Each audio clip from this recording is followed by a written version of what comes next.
That's just a quick review of the Review shoulder pulley for physical therapy. So basically, if you're going to look for, why would you use a shoulder pulley? Well, basically, it's mainly to increase flexibility or decrease stiffness and increase the range of motion of your shoulder. So for instance, a lot of people, if they have shoulder surgery, they have trouble lifting their arm up. So the whole idea of the shoulder pulley is to use your good arm to help out the bad arm. So as you pull down, this one goes up, and that helps you stretch out your shoulder. So that's really the main idea. Doesn't really do much for strengthening. Excuse me. I think if you had like a stroke or something and you barely could like lift your arm up at all, had very little strength, then you might be able to gain a little strength from these. On the whole, this is all about flexibility. So basically, when you're looking for a shoulder pulley, there's a couple things you need to look at. The first thing is the handles. Basically, handles come in several different varieties.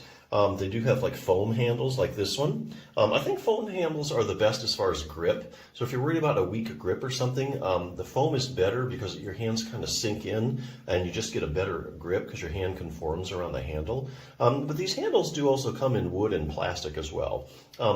When would you really want a wood or a plastic handle? Or if you're concerned about cleaning it a lot, or if you have a lot of people using the same shoulder pulley, like in a physical therapy clinic, you probably wouldn't want a foam handle. You probably would want something that you could clean that's not as porous, like the wood or the plastic handles. So this one has foam handles. The other thing is the way they attach to the door is important. Now this one has a metal bracket. So if you're worried about chipping your paint or damaging your door frame up here, you probably don't want a metal bracket. They also make them in like these nylon straps. So it's just a strap that goes over the door and then you close the door and it holds firmly in place. So just a couple things to consider.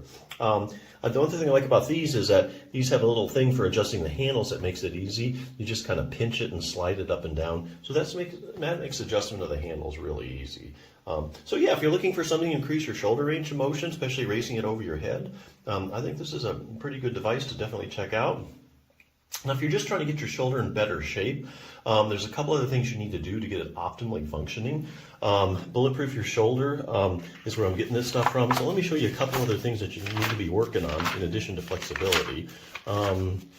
Okay, so creating a highly stable joint. So besides having a flexible arm, flexible shoulder, you also have to have stability. Now your shoulder is a ball and socket joint, and it depends heavily on the rotator cuff and the muscles to actually keep it into place. So unlike the hip, which is also a ball and socket joint, it's a deep ball and socket joint. So basically it doesn't really rely on muscles to keep it in place. But the shoulder is different. Basically, it's all about muscular support to keep that ball firmly in the socket. And out of all the muscles that do that, it's your rotator cuff that's really responsible for that, for keeping it for shoulder stability. So if you want to increase your shoulder stability, rotator cuff strengthening. So this has a good section on that, has some good exercises. Rotator cuff is basically a group of 4 muscles that attach to the shoulder and keep it in place. So gives you some exercises for that. Now, even if you have a good, strong rotator cuff and your ball and socket joints firmly in place, the whole shoulder operates on like a platform or a base. That would be your shoulder blade or your scapula. Okay, so if your scapula isn't stable and solid, it could cause problems in your shoulder. So basically, you want to make sure that you strengthen your scapular muscles. And these are all the scapular muscles here that you can strengthen. Excuse me. Okay, so that's the other thing. Optimal flexibility, we talked about that. The shoulder pulley can help with that. There are about 4 critical motions of your shoulder that you need to have in order for it to optimally function. This goes over the 4 different motions. And lastly, proprioception.